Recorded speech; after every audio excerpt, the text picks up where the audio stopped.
董卓让王允带着皇帝和大臣们迁往长安，他自己则留下来防守洛阳。之后，曹操独自领兵西进，孙坚也率军攻打董卓。那么，曹操和孙坚能够打败董卓吗？本期视频，我们就一起走进讨董联军发生内讧，及孙坚不用温酒斩华雄。讨董联军的10几路兵马在3个地方集合，其中袁绍和韩馥等人驻守在河内郡的治所淮县，即今天的河南省武陟县土城村。曹操和乔瑁等人驻守在酸枣，即今天河南省延津县附近。袁术和孙坚驻守在鲁阳，即今天的河南省鲁山县。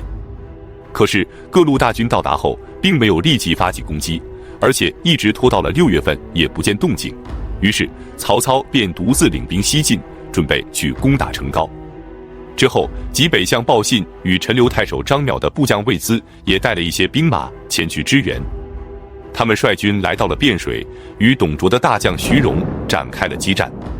可曹操的兵力太少，导致士兵伤亡惨重，他本人也被刘建射中，摔下了马背。幸亏他的堂弟曹洪及时相救，才幸免于难。最终，曹操战败而归。回到酸枣后，他发现其他的各路联军依然在大摆酒宴，歌舞升平，完全没有攻打董卓的意思。他给大家建议说，大军应该一起向西推进，守住孟津关、敖仓以及太谷关等要塞，然后再分兵进攻武关，从2面夹击董卓，则董卓必败。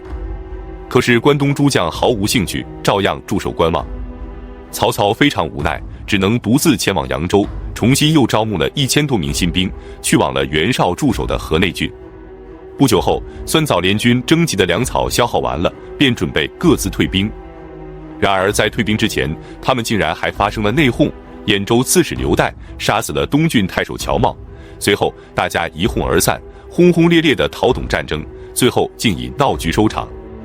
酸枣联军失败后，袁绍终于下令让河内郡的联军向孟津关挺进，河内太守王匡率先派人出战。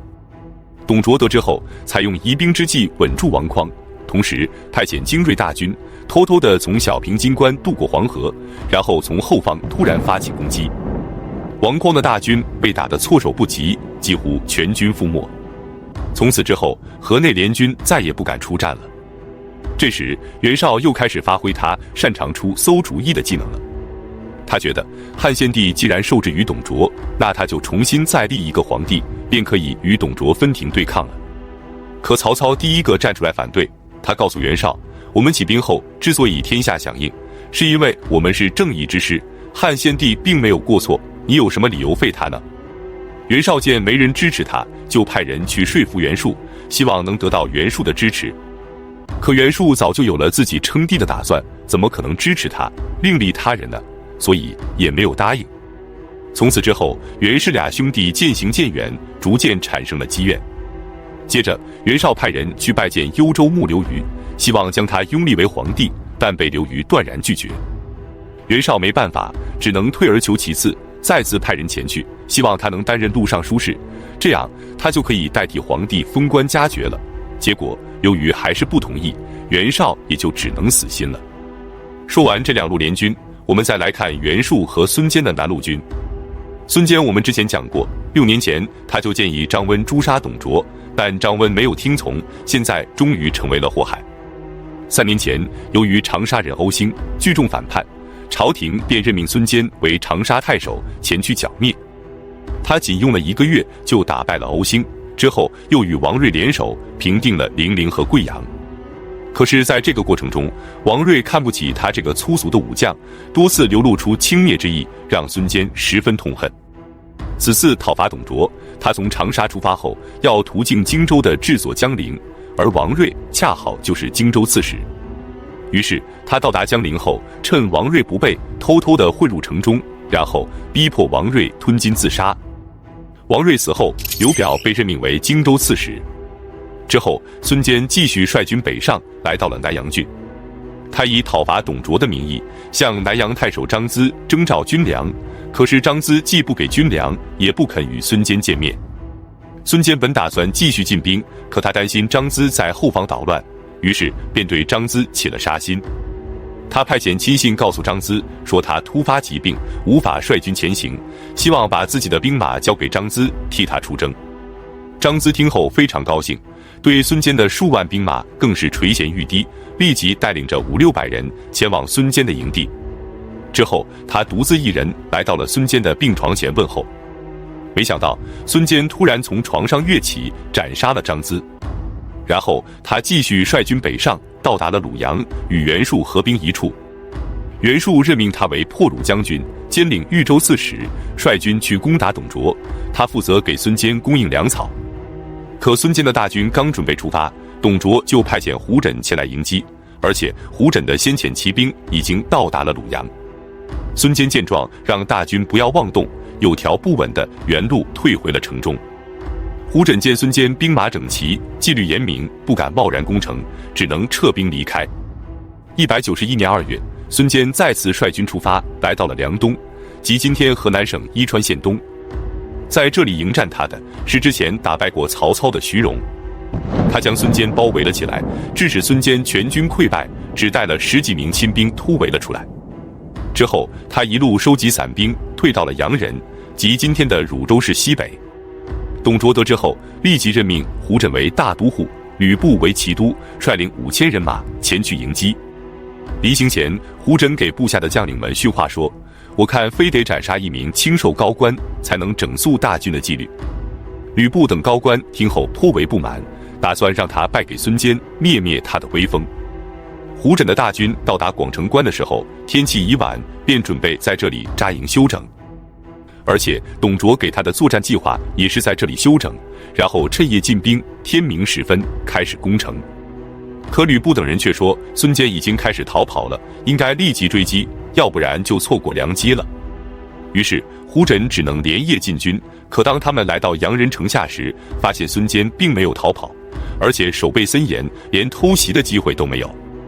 这时胡轸的大军饥渴难耐，士气低落，因为已经是夜晚了，漆黑一片，没办法修筑工事，只能将就着卸甲休息了。可士兵们刚刚除去铠甲，放好武器，吕布就派人散布谣言，说孙坚率军来偷营了。士兵们惊慌失措，丢盔弃甲的开始逃跑，一连跑出了10几里，发现根本就没有追兵。可此时天空已经开始放亮，到了预定好的攻城时间了。于是人困马乏的大军只能拾取兵器，开始攻城。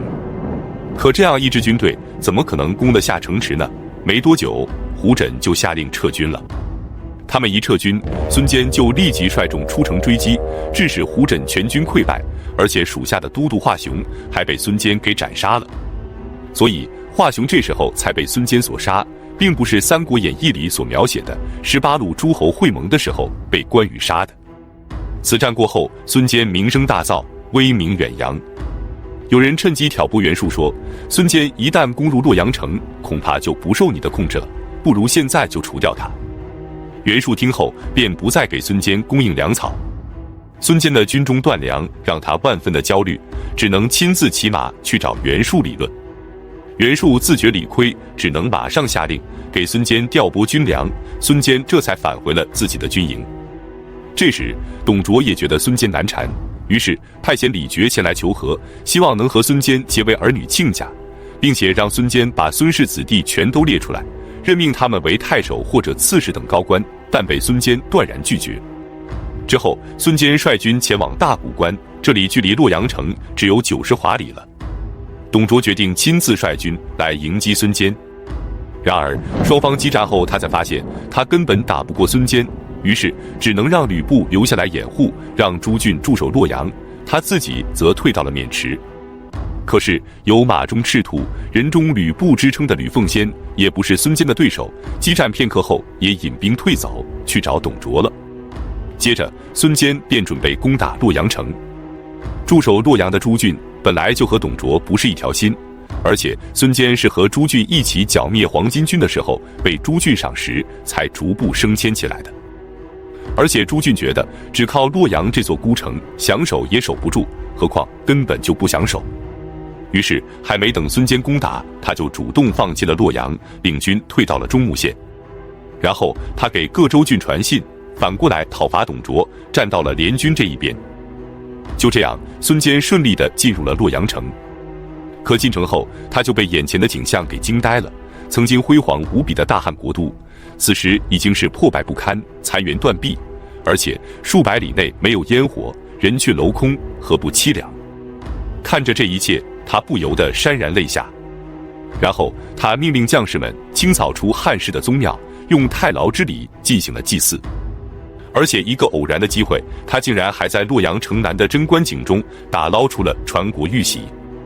袁术得知此事后，立即将孙坚的夫人给拘禁起来，逼迫孙坚交出了玉玺。从此之后，拿到了传国玉玺的袁术便做起了天子的美梦。孙坚则整顿军队，率军前往渑池去追击董卓。董卓不敢与孙坚交战，他让董越驻守渑池，段威驻守华阴，牛辅驻守安邑，共同抵抗孙坚，其他的将领则负责防守袁绍等联军。安排好之后，他就前往长安主持朝政去了。孙坚知道单靠他自己的力量是无法攻入长安的，于是便引兵回到了鲁阳。就这样，声势浩大的讨董联军只有孙坚一个人在战斗，其他人不但不支援，还在后方搞小动作，比如袁绍。孙坚在出战之前就被任命为豫州刺史了，可袁绍却趁孙坚攻打董卓的时候，竟然将周兴也任命为豫州刺史，还率军攻占了豫州的阳城。孙坚得知后深感悲凉，他告诉属下，我们同举义兵是为了挽救大汉的社稷，可如今逆贼未除，内部却如此的争斗起来。说完不由得仰天长叹。本期视频就到这里，感谢观看，下期再见。